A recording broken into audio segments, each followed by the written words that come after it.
نرجع نواصل لكم. نجي نحط برضو ملعقة ثوم فقط واحدة لأن في ثوم صحيح. ونجي نحط اللي هو معجون الطماطم، نحط معجون الطماطم عشان يعطي طعم 3 ملاعق. خلصنا منها نجي على الكمون، بسم الله، ملعقة واحدة. بعدين نجي على اللي هو الكزبرة الخضراء،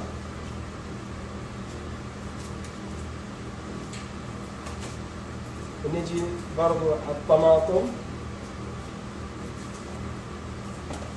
طبعا هذه تتبيلة خاصة لي أنا، في ناس بتبجون برضو بطريقة لهم خاصة.